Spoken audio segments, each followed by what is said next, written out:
Hi everyone, this is Valerie McNeil from Ginger's Eclectic Life on Etsy. Today I'm doing part 2 of my Flowish journal. I've made this Flowish journal as a gift. I've been working on it most of the day. So I just wanted to show you guys what I had. Again, this is my version of a Flowish journal. I've never actually held a real live Flowish journal in my hand. I've drooled over them. They're quite expensive, but they're beautiful. So this is mine, and this is for the junk journaler in mind. This is going out to someone who does junk journaling and a lot of different crafts. So what I've done, you've seen in the first video, is I've taken one of the covers that we made on the other part 1 of this video. I've taken it, I've tied it together with some stretch lace that I have because it's really fat and things can fall out really easily. There's a lot of stuff put in here. So what I've got is I have 2 really big signatures in here. You can see they're loosely tied in with ribbon. So that's so the person who gets it can take all this goodness out and use it.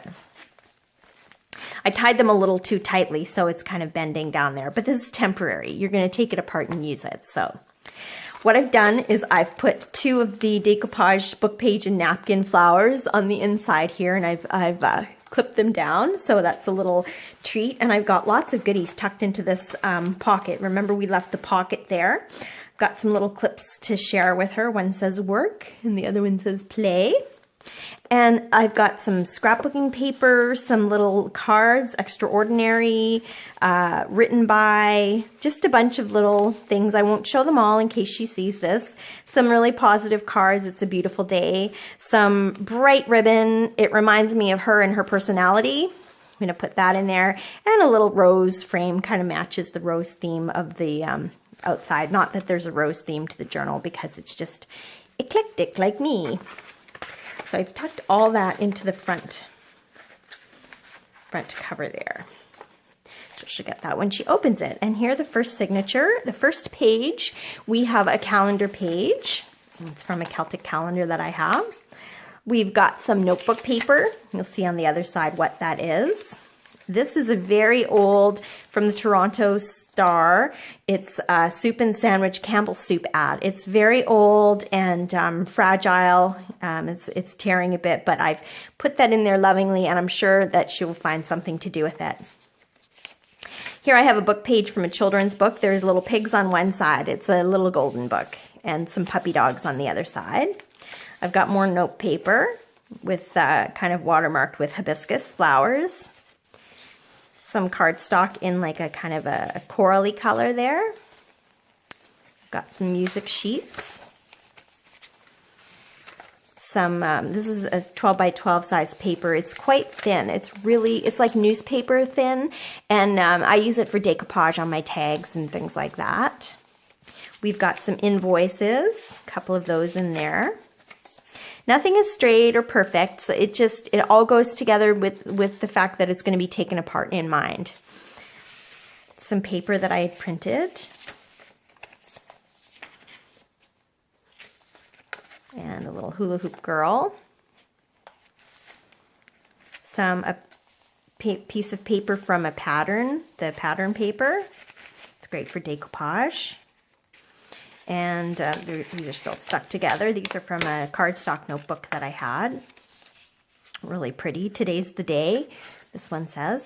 I've got a couple of butterfly coloring sheets in there. Nice to color and put in a book. I've got a couple of sheets of this really nice rose tissue paper that I've been doing a lot of my tutorials with. And this is what I used for the cover. That and some glitter finish. But that's in the other video. I've got some assorted like sandwich deli paper. Found that at a dollar store in the kitchen food aisle. Dishes, I guess, not really food. This says celebrate happy. So it came from a paper bag. I've got a teacup napkin and some more roses on a napkin. I've got some vintage, it's made to look vintage, it's not actually vintage, but some wrapping paper with little kittens on it. I love that, so pretty. And the back cover of a National Geographic, nice little scene there, from March 1955. I've got some pages from a National Geographic magazine. Some origami paper. So all different thicknesses and styles of paper in here. And then a couple of sheets from my scrapbook paper. So the rest of this is going to be a reverse of the first part. So we don't really have to, you've seen that the Campbell Soup ad. This is the other half. Enjoy the little things this little notebook pad paper has to say. And this is the outside of my first signature. I have attached a little bag here, and we'll see what's in here. Just take a quick little peek. I've got all kinds of little tags in here that I've been making over the last number of weeks with book pages, pattern paper, napkins, just kind of playing around with them. Put some little trim on that one. This is one I punched out with my, my tag punch, and it's on watercolor paper that I watercolored. There's another little tag, or journaling card. There's another tag. This one has a purple seam binding on it. Pattern paper and book paper on this. This is a playing card that I've decoupaged one of those napkins that are in the book in. And then some various just children's and other little playing cards and things that I thought might be fun to tuck into junk journals and tuck spots. So I'll put all that in there.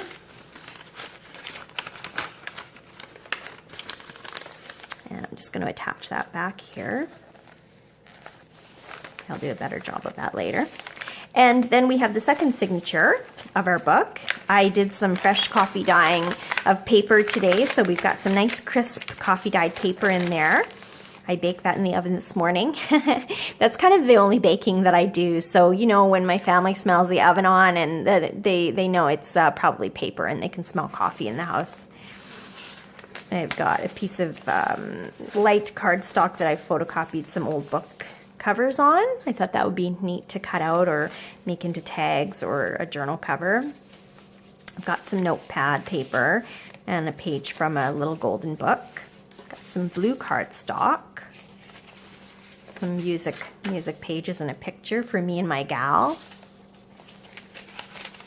And this is a 12 by 12. It's like scrapbook paper, only it's about the thickness of newsprint. So I use this to decoupage. It's great to decoupage on things. It's the perfect thickness. Some orange vellum that I had.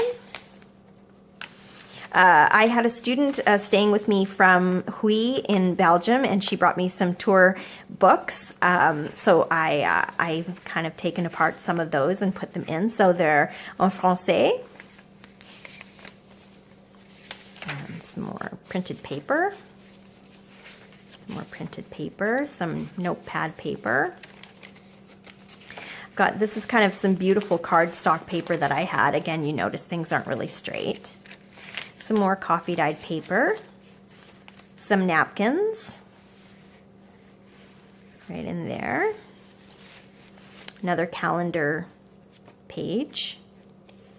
I've had to fold it over to put it in, but it's a beautiful flower image. A pink paper bag. I found them at the dollar store the other day. I was very excited. So that's in there. Another napkin, some pages of ads from National Geographic 1955 magazines, got those. Another little woman, and these, the woman has grandchildren, so these are some Beatrix Potter images for decoupaging. I thought I'd send them along, and some more scrapbook paper. And then we have the other half of the signature, which is just the reverse of the first. And then we come to the back of our book. I've got some little goodies in here. I've got a piece of lace or ribbon, sorry, that says love on it up there. And I've got some bags, well, there's a picture here that I've backed onto a book page.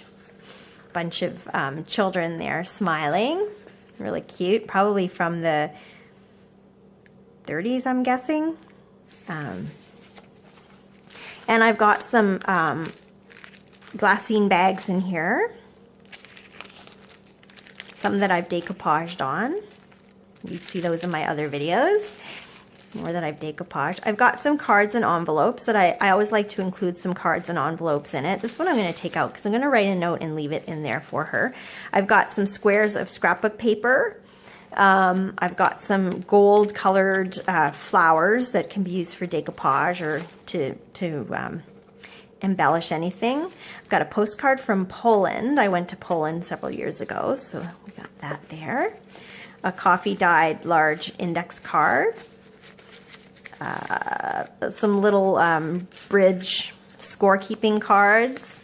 I've got a little envelope that I made. This was from watercolor. I painted on some paper with watercolor paints, and this is another little envelope with an embellishment on the front. So I've got all those goodies just tucked away into the back with, of course, I love using tickets in my junk journaling. So I've got some tickets in there too for her. So that, my friends, is the Flowish journal that I made today. Again, I'm going to put this stretch lace. I've just tied it again with, it's folding in at the top, but it's going to be taken apart anyway, with just some black ribbon that I've had. I can pronounce the word for a second there. So I hope you've enjoyed this. If you have any questions, let me just straighten things out a little bit. If you have any questions or comments, please let me know. Subscribe to my channel if you like this video and want to see others. Go ahead and like my video if you liked it. I'm also thinking about making some of these for sale to put on my Etsy page. If there's any interest in buying a similar, similar size and similar content journal, it wouldn't be exactly the same as this one, but let me know in the comments and I can do a special order for you. I use PayPal to bill people. So yeah, little advertising on my behalf there. I hope you have a great day. Remember to do what you love. This is Valerie McNeil from Ginger's Eclectic Life on Etsy. Thanks for watching. Bye-bye.